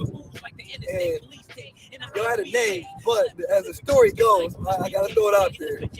Mike Brent and Cuz Quay Fletcher, aka the social worker, was in summer school. And they became the Nappy because all they did was freestyle in the hallway. So that's how the story goes, and that kind of adapted to us because we was always one culture, we was always one family, and then we always went to school. So that's kind of how that started. Man, mogul, you know what I'm saying? Be a motherfucking president. I'm voting for that nigga. That nigga can do any goddamn thing. I mean, man, that nigga, Mo, I love you. You know what I'm talking about. That nigga talking a lot about God, all types of stuff. Man. Nigga, 100. And main thing, you blessed when you fuck with you. If you fuck with you, you fuck with you. You know what I mean? Ain't no shades around it, but we all grew up together. I knew some of his killer folks. Sid, niggas had wealthy niggas on their team. Mo them had Stefano. You know, I was running with the nasty dog niggas. So, you know, I had me a pass. You know what I mean? Big up to the bleachers. You know what I mean? All my niggas. I know what time it is. Formation. So what started the 5-man crew, it was me, it was, if I ain't mistaken, it was me, Mike D. Boyce. He was actually the first. He was the first, like, he used to, rest in peace, he was a good brother, but he had stolen one of Rakim rhymes or something. He stole somebody rhyme. I'm the Alpha, the Omega, without the insufflator. We thought it was his. Like, I never knew it wasn't his until I got, like, in my 30s. Like, that was Mike rhyme. Like, nah, that was Mike rhyme. But he sparked it off, man. But he was so dope. I remember his presentation, just his delivery, everything. You know, Kaz was like his voice. He was from New York, but in Michigan, and his voice was like something I never heard. So it just complimented the energy. I got my man Mo Money. Right, again, it's me, Go Lord, checking back in. Just showing y'all where everything started at with the Nappy Hits. We talking about the masters, the master big nappies to be down there on the ones and twos again. This is where all the action happened. The first Nappy Hit Assassin, the 9-9 album. Aiming for the sky, we still aiming for y'all. You know what I'm saying? This is where everything originated at. So I wanted to bring y'all back to the Brooks, where everything started. Right over here up on the Cooper and Hall. You dig me? It's where everything started. See, I was the last one in the Nap, not the last one, but I was one of the only last ones because I was kind of a recluse in high school, man. So I spit with everybody. But I remember Tyson. I remember hearing Nappy Head in high school, you know, but I was just on some, you know, I was like a hippie kid, just burning, you know, just chilling, you know, writing my rhymes. And I remember like, man, that's dope. I like the name, man. So between Deja, and Killer B, and Mo Money, I don't know where the name originated really, but I know I wanted to be a part of that shit. You know what I'm saying? And that's kind of what happened, man. It's like, yeah, I got to be a part of that shit. Like, anyway. Well, while we were the Nappy Head, I had to figure out how to get us on the radio. So I became an intern for 1680, the radio station, and I was up there working, playing our music on there, and then in walked the CEO of KJ Records. His name was Price West, rest in peace. He came in and he just was really interested in the Nappy Heads because he had heard it on the radio a lot. So he was like, I want to sign y'all. So he signed us to KJ Records. See, I was the last one in the Nap, not the last one, but I was one of the only last ones because I was kind of a recluse in high school, man. So I spit with everybody. But I remember Tyson. I remember hearing Nappy Head in high school, you know, but I was just on some, you know, I was like a hippie kid, just burning, you know, just chilling, you know, writing my rhymes. And I remember like, man, that's dope. I like the name, man. So between Deja, and Killer B, and Mo Money, I don't know where the name originated really, but I know I wanted to be a part of that shit. You know what I'm saying? And that's kind of what happened, man. It's like, yeah, I got to be a part of that shit. Oh yeah, Price West. Man, Price West was rest in peace, Price West. I'm grateful for Price West because he gave us an opportunity put a project out. When nobody didn't, we was always making basement tapes and doing stuff like that. Only thing that just I was always mad with Price was about was that deal with Loud Records that we had on the table. Good money. Yeah, we worrying about what they gonna get. I don't know, like you really thought we was gonna make it. Like, signing the guy, KJ Records. KJ Records. We signing him. Who's to our ego, thinking we gonna be on BET, we gonna have a commercial.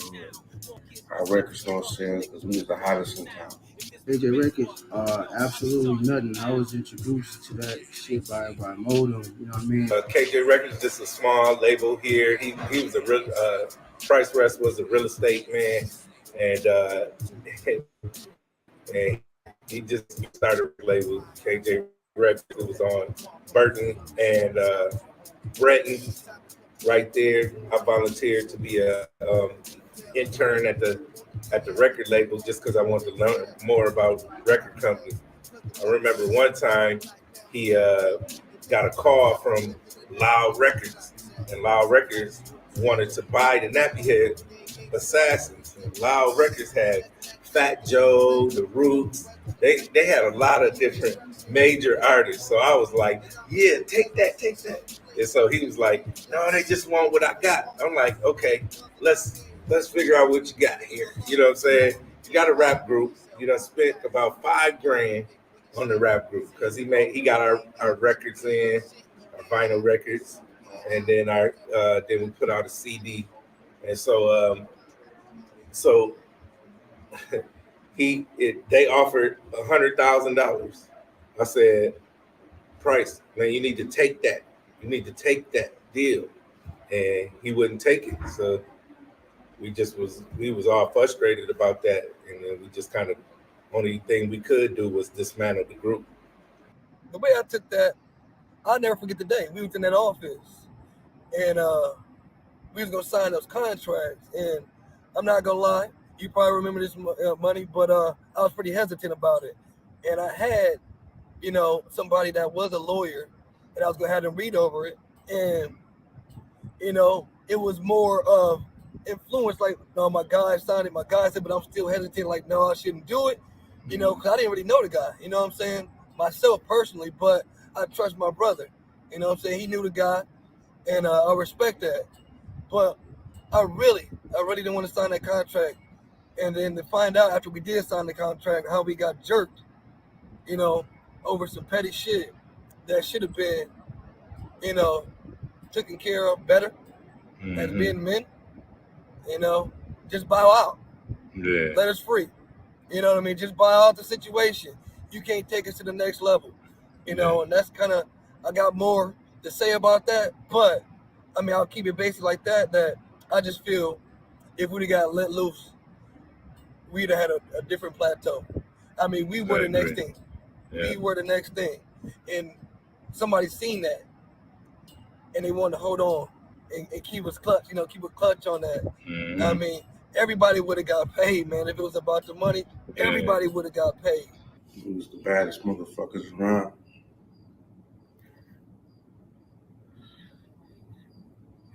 Baddest motherfuckers around in the city. The youngest motherfuckers that was doing it. Even the older motherfuckers respected us, all of them. Even when we did the concert downtown in St. Cecilia, East Kentwood,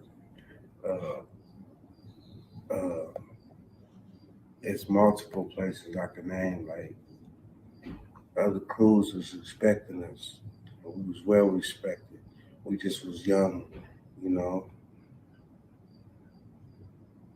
not having that guidance that we needed, but we definitely was blowing up. We came out and around the time the Wu-Tang was out, the Boot Camp Clip was out. So it was a lot of crews that was out. And we was next aboard. We just didn't know what we had. We didn't have the backing and the money. But we was that. Definitely. Word. I only did like 3 or 4 shows. The Zoo, a few downtown, the one downtown, We went on bread, and I forgot it was a club, but that shit was, man, bananas. Like, make a nigga really feel like a superstar. You know, a nigga thought he was finna go. You know what I mean? But man, if it wasn't for them niggas, man, I wouldn't be the lyricist that I am today. You know what I mean? Like I said, I started off singing, but when I got around them niggas, hey, that was it. You know what I'm saying? Took off.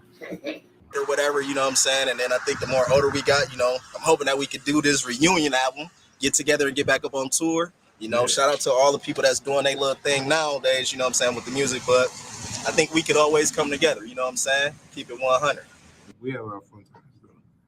We had a lot of fun times, man. I wish we really, you know, sometimes I'd be like, man, I don't want to do a reunion, but I really think we should.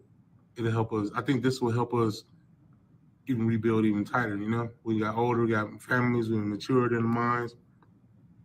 But I think we should do this, you know? I know we all doing our own thing right now, but we can do it. We can do a concert and it'll be dope, man. You know, even if we got to finance our own thing, you know? Let's do it. Let's do it. Yo, I want it to be my boo stays true. Forget what other artists do. We keep it tight like Newport MCs, the Chrome mics. I want that one. And let me see what else. I like that Aim for the Sky joint. I like that one too, man. I think that one. I would love to be part of that. Matt, good idea. Good idea. Man, hell yeah. I'm the one that sent out the damn text. I sent out that group ass text, and Mo, you the only one that responded. I'm always with you. Yeah. But I've been waiting for that for years, man. For years. You know, it got to the point where, you know, I was writing. I was real, you know, I'm still a diehard music fan. And I feel I still got, you know, some things. I got that pedigree. And, you know, we all cut from that same cloth. And I feel like I still got some left to say. But yeah, hell yeah. I'm ready. I'm ready. I'm always ready. You know what I'm saying? I believe my community is ready too. I agree. All right, just get up and walk off towards the. Hell yeah. I would love to have a Nappy Head reunion. I just feel like we did such a great job as teenagers growing up. And we made such an impact together. You know, I always believe teamwork makes the dream work. And, you know, these were my guys I grew up with and went to school with. To me, it makes sense if we would come together and do it one more time. You know, a reunion concert, a documentary, a mini series, a movie. You know what I'm saying? And then they could go back to whatever they was doing before. But you know what I'm saying? Peace, love to the Nappy Heads, man. Y'all family, I love y'all, man. You know, with all this shit going on, you know, we gotta stay prayed up. These niggas out here crazy, so you know, gotta keep some weaponry for their ass. But God first, you know what I mean? Big up to all my Grand Rapids, my Gun Rule niggas. Peace, love, and blessings. It's your boy DK. You know, on this inch. Peace. You know, keep peace, love, and all like that. Keep God first, you know what I mean? And keep doing what you're doing. You know what I'm saying? Don't ever let nobody tell you that you can't achieve anything. Keep conquering towards your goals and maintain and stay in your lane. You'll be good. You heard it from me, Gar. You know what I mean? Word. I want to know, first of all, that life is a struggle. And everybody got a purpose and a path that they have to take. And it's all about staying focused on that path and learning. And this is the most important thing I want y'all to know. Learning from your mistakes, because you make those mistakes so that later on, by what you learn, you can apply it somewhere else in the future. So it's about learning from the mistakes and applying them later on in the future. So that's the main thing I think that and I want people to remember me for my ambition, man. And even though I fell off, I never stayed down, man. I got back up. No matter what, get back up. No matter what happens to you in life, man, you have to get the fuck back up and keep going, man. Or else it's over. So I'm just happy to be here, man. Still living. I'm still struggling. It's all about the struggle. Everybody's going through it. That's it. Thanks to everybody that just supported us, man. You know, and still supported us. Good. For real. And peace to my boy, you know. Y'all keep looking out for more money. Fireproof movies, y'all. You know what I'm saying? Fireproof fam. Snacking over this MCs over the head like y'all know. Like what? What y'all know? Yo, we got that ill flow, fist to fist, blow to blow. We go toe to toe with y'all niggas that don't know. We got that ill flow. Yo, we got that ill flow. Somebody stop me. I made the hard copy. Break a 1, 2, do you copy? About to copy 1.5. Niggas no more for running the half. Holding the stash, crossing the crash. Whipping the last to outlast. I'll put you in cast to take you outcast. Crazy like Jim without mask. I itch without rash and rip without cash. Too fast for the 100-yard dash. Take it deeper than the Elway pass on turbo on grass. I'll leave you smashed or broken up like little pieces of hash. Running shit on the empty tank of gas. Smash your reception and break the contract. You lost, you should have brought your compass with your punk ass. Yo, we got that ill flow. Yo, we got that ill flow. Drop it on any topic, keep it hot like the tropics. Niggas, I'm stopping with this poisonous concoction. Give it shots, my tumble ain't blocking. Whack MCs in the corner pocket. Falling off ain't even the option. 20 years of age to say the least. This shit is shocking how we putting it down like an assist from John Stockton. All these chicks that be jocking, I be telling them they need to stop it. In the sight bar, not scared to take a fucking hot. Nappy has blossom. Watch you bitch niggas play possum. What that got them? I shoot from the sky like I'm from Gotham. It's Top Gun without Tom Cruise. To your crews, I bring bad news. Cinderellas with the glass shoes. My deadly scriptures rip ya and get you open like you was a fucking zipper. Exposed like pictures from pictures that contaminate the fixtures. This shit hit you like a fit of liquor. 80 proof verbal shots to make the squad sicker. This is the ventricle. Watch the flesh get thin. All pretenders best remember. And getting things like the end of November. Yo.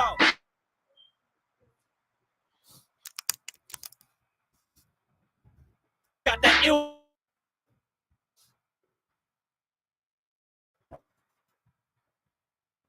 Invade sessions like the visitor. Anonymous choruses betrayed a mic predator. Guns blaze the vigilante. A mic vocalist spitting blaze to slice the enemy. With more prophecy than Moses. Leave the crowd motionless. Yeah, smoking that potent cess. It's got me out there like Janet's chest. It's no contest. Even mics get blessed. Even the best get finesse. Yo, with lyrics this class A. With more drastic graphics than a video all hit. It's like C. And the vandalists invading your college campuses. And my phenomenals. And my prime like Optimus. Them niggas be jocking this. My verbal fist hits and these brains rolled up like carpets. Yo. Last word forgot to mention. Let me dip into your mental comprehension and give you a taste of fundamental extensions. Blanket close range, your mind to outer dimensions. Never end the distances. That's the first strike for stepping on my premises. My pulsating, penetrating, mind menstruating. Full contact will leave you bitch niggas ovulating. Watch and see my philosophy. Put you in a life and death odyssey. You can show your girl that I want an apology. Possibly the devil's gotten me, but that still ain't stopping me. Deadly as vaccines, exploding with sugar like soda caffeine. I'm something like a bad dream. Whoa, Damn, I am. that was I'm sick of these niggas making bullshit hit. And get that production, and it was so good. I recognize that I've only known you for a year, coming up December 6th or 4th or something of that sort. And I've only been knowing you for a year. So every time I see another one of your works, I just figure out just how much more talented you are. So I am going to proceed by asking you questions, and then I'll open it up to the floor of folks who have come here just to watch and pay attention, and they might have questions for you and the cast, or the cast, one of the two. Anyway, but my questions to you are this. Number one, what was the biggest lesson you learned as a nappy head assassin? That teamwork make the dream work. That was the foundation of working as a team, and just in the stay at it. Don't quit. Like, I didn't feel like we could not succeed. I felt like we could succeed, and all we had to do is come together and just push. And I haven't quit yet. I'm still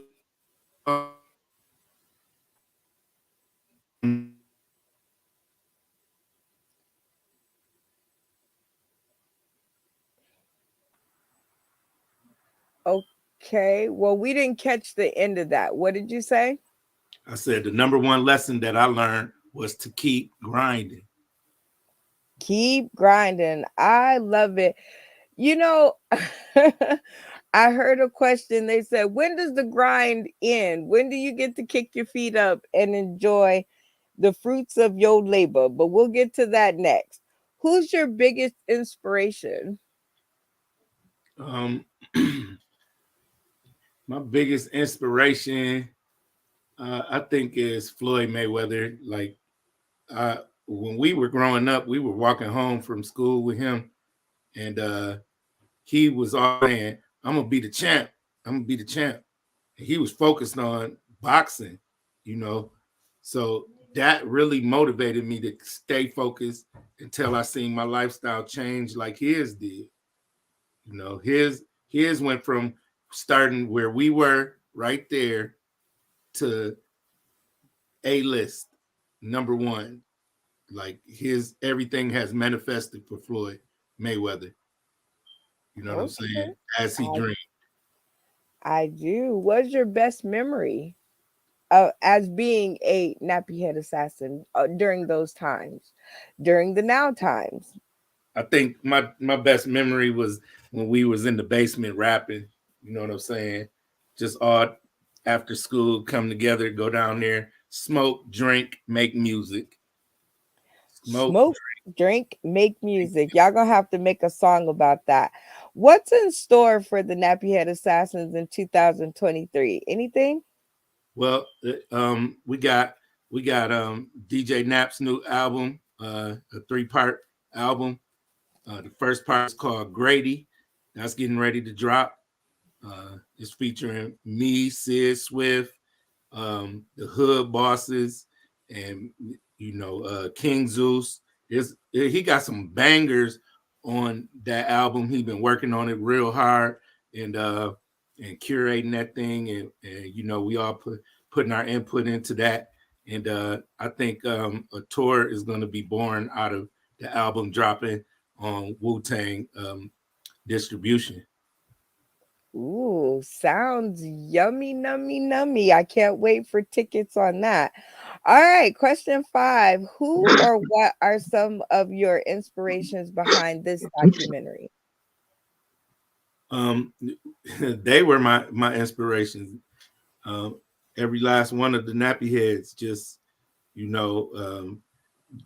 everybody's successful doing what they're doing, and we've stayed in contact all these years, and we did something great together. And I just feel like that we could mastermind something amazing, like a mini documentary and a movie, and more music.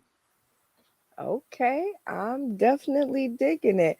Now I heard something about a reunion tour at the end. I don't know if that was creatively done that way or to get my mind thinking that way. What's the probability that this will happen? I could speak for myself on this. I'm definitely motivated to do that because did you hear how we was rapping? Did you hear Y'all were. It was so good. You know what I'm saying? That's some good rapping, and I want to do that again. That's fun. Okay, well, let's ask some of your castmates. Sid Swift, what is the probability? I heard a lot of I heard a lot of your words in that documentary, a lot of strong words, sir. What's the probability? For me, it all just come down to getting the location, date, and time. Probability. I would say it's a high probability if cats still want to write with the pen and come with it. I'm always one call away. So Y'all heard it here. Y'all heard it here. Y'all heard it here. This is being recorded, so we gonna clip this because I think I would love to see reunification because I didn't get to see it the first time. DJ Nap. Now I heard your words the strongest. It seemed like you was like the fabric of putting the idea in the air. What's the probability, sir? Yeah. It's gonna happen. It's gonna happen this year. Ooh, That's hot sauce. Hot sauce. You heard that? You heard that, Mo? Gonna I'm happen with it. this year. All right. Well, Yo. we have some other folks in the studio, so I am going to open it up to them and their questions. And I am going to leave y'all to it. Grill him good. People are tuning in, and I'm counting on y'all. Well, I've got a rap, and I think I should be in your show. I like that I'm idea. serious. You want to hear it? It's Yep. okay. Yeah. Yeah. Now I lost my beat. My name is Vanessa Ray, and I came to play. I came from West Virginia just the other day, from the 304 to the 404, knocking on doors like a comedy whore. Woo! Woo, woo. Yeah, I like that. You definitely. I don't know, fellas, what y'all think? I think that could be pretty funny and You got bars, man. yes, gotta respect them bars, you know what I'm saying? Yeah, because 304 is West Virginia zip code, 404 is Atlanta, and I need to add 850 because I'm right down here in Florida right now. You got that Florida cadence too. See, you Yeah. can do it. Just get her a trap beat. You ready to go? Yeah. You know what I'm saying? Being a comedy whore. Yeah. Knocking on doors like a comedy whore. Uh-huh. Oh my goodness. Which I am.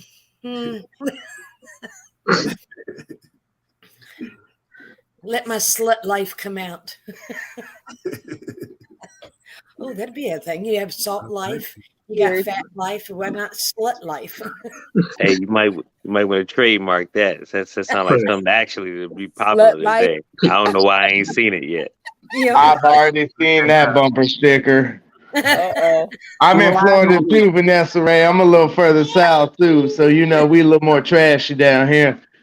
And I understand trash, I tell you, yes. Oh, we know West Virginia and Florida. That's hell. You go and hit.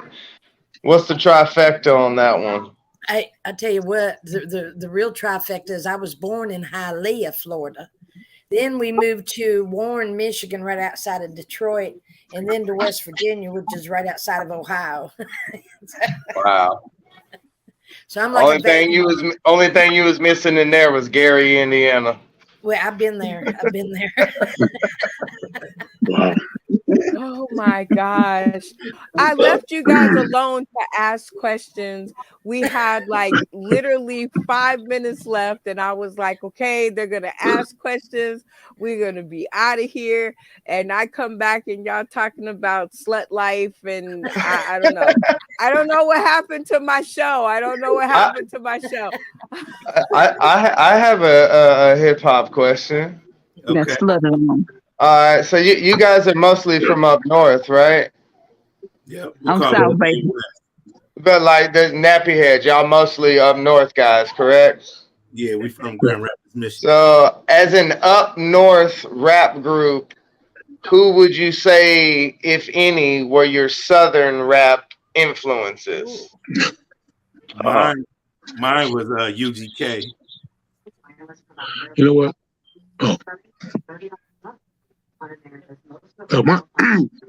Beat wise, I used to listen to a lot of you see it from Florida, DJ Magic Mike. Okay. Yeah. For me, it was like it was different phases. It was Scarface. It was Willie D. Big Mike. It was UGK, Outkast. It was 2 Live Crew. It was, we did do that. It was really a lot of Southern. You look like you still listen to 2 Live Crew in your vehicle.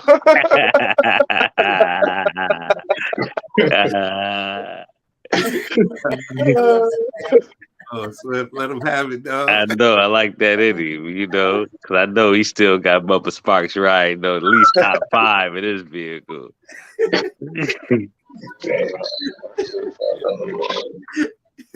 I keep giving real pop. Wait, that was getting better. Okay, so we got musical questions. All right, okay. That was one. Darlene, you sitting over there like frozen to the stream. They don't bite. I'm telling you. I know they don't bite. Hard. Okay. Okay. I was like, not hard anyway. Right. I do have a question for the nappy head assassins. Raise your hand if you can dance. Who can dance? Who's the dancer? Like, who was the biggest dancer of y'all crew? Mo, it was you. Gar was the dancer. Gar could dance. Okay. Okay. Y'all was but breaking it down. we used to try. Okay. Hey, I was a monster when a Running Man was out. I had a mean Running Man. The Running Man was the dance right there. I like the okay. How many of y'all remember the Pac-Man? Anybody? That's my age right there. That was the only dance I could do. Well, wagga, wagga, wagga. With that being said, Pac-Man back. Everybody, this has been another wonderful episode of Film School, the podcast. And we were now showing Nappy Head Assassins documentary, and we had, a full cast. It was a beautiful time. If you guys want to catch it uninterrupted, where you don't have to listen to my big mouth or anything else or Betsy's issues. Mo McCoy, tell them where they can find the whole thing. Man, you can check us out on Roku. Check us out on YouTube. You can check us out on Facebook. We everywhere, they never there. Like Brenda Brown say, we Googleable. So, we're Googleable. And here are the simple steps to follow us on Roku. We will be coming out again with another amazing work from our filmmaker, Mo McCoy. Mo, what's on the schedule for next Sunday? Drum roll, everybody. It's going to be the Black Cowboy movie by Cat TV. All right, shout out to Cat TV. I cannot wait. Graphic is coming soon, and if you are a filmmaker or a producer or an executive producer or any of those people that make films and you want to have your work shown on the show, go ahead and inbox me or comment on this video.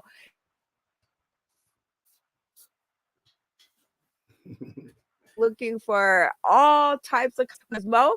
I think we got something here. I think this is going to be the next new thing in podcasting and filmmaking, because we are going to blur the lines.